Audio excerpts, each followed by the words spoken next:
welcome back to another video here, guys. And in this video we're going to be another riding video, or I guess more of a comparison video.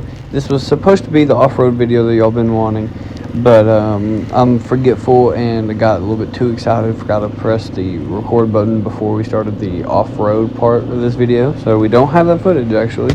Kind of unfortunate, but yeah, so I'm going to be comparing with my buddy's 300, it's a Honda CRF 300L, and then my friend's dad is on a Suzuki DRZ 650. So we're going to be comparing the little 250 today to all those other bikes, and I'm going to let y'all know how it did, like riding with those bikes, and we'll also get some of their impressions in this video, so stay tuned if you're trying to just figure out which dual sport bike you want to get, and you're looking maybe at getting the Yamaha, the Honda, or the DRZ. Just continue watching this video because I'm going to get everybody's first impressions on their bikes. And yeah, so first gotta go get gas before we start making our big loop here on the national park here.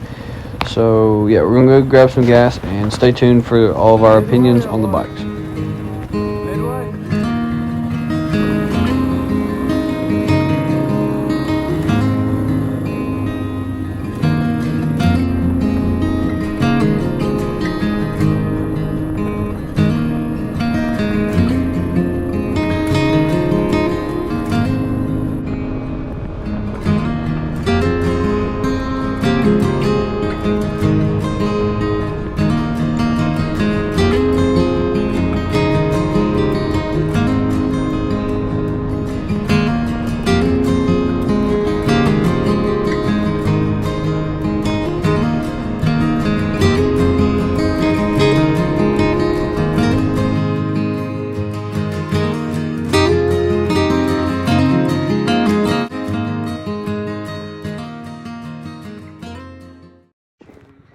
Alright guys, so like I was saying earlier, I didn't get the off-road footage, but we have made it to the top of the overlook, as you can see.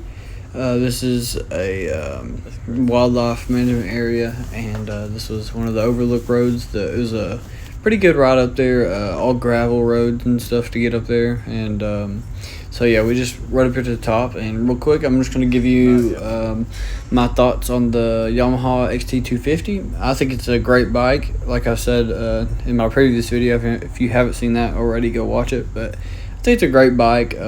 Top speed is somewhere around 80 miles an hour. That's with me being a smaller person, and it does amazing on like gravel and dirt and stuff. It does really well on that stuff. So I overall like it. The only thing that I would change about it would probably be the gas tank size is a little small, but that's as expected when you're talking about a dual sport like that. And then I would have liked to have seen some sort of gas gauge. That would have been nice, but you get what you pay for.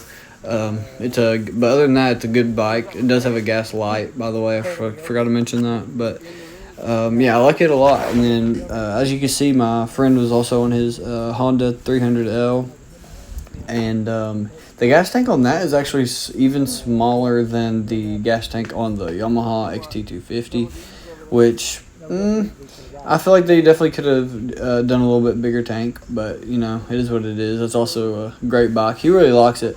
I think one of his main complaints, I'll roll the clip here in a minute of him talking about it, but I think one of his main complaints is mainly just the tires. He thinks that the stock tires are a little bit too knobby. Now, granted, we don't do a lot of off-road. Most of our off-road is gravel and stuff. I guess if you were to be doing a lot of like dirt and dirt trails and stuff like that, then the knobby tires would help a lot more. But main complaint is just the knobby tires, a lot of noise and a lot of vibration on the road when you get up to a little bit higher speeds.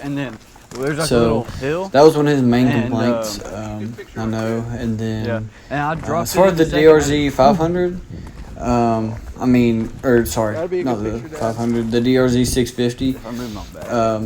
I think I would talk to him a little bit, after the ride and everything, and he really enjoys the bike. He has the saddlebags on there. I don't know if you can see that or not, but those are nice to have. They come with the option that he purchased. They're pretty nice. The tires, I will say, the tires on that are a lot more street friendly. So like if you're doing a lot of road and just like some minor off-roading, then those are probably some good tires to have on there.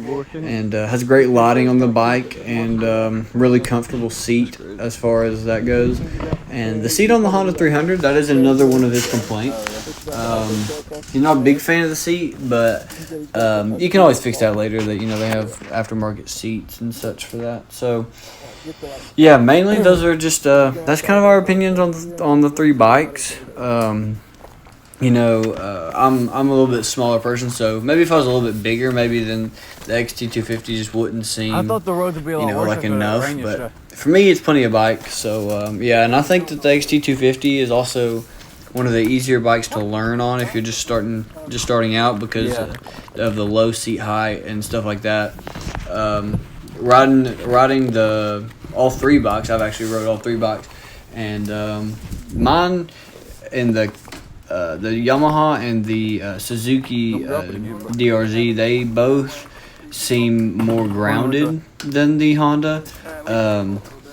So meaning like not as tippy, because I don't know, the Honda's pretty tall, I will say that, so that could have something to do with it, but that's just something else to keep in mind if you're looking at getting one of these dual sport bikes. But yeah, other than that, I think that's basically all. And again, I'm not going to go over specs here because if you don't know the specs, you could just look them up. They're not that hard to find on the internet, so you can just look those up. But those are our personal opinions about the bikes. So yeah, hope you enjoyed our opinions. I'm gonna let some of the video play out, and I'll catch you on the next one. I'll be fine. Yeah. Unless you want me to move up some. No, that's. I just wonder if we had just a bit more angle and I could pull up. Yeah. My back end that way?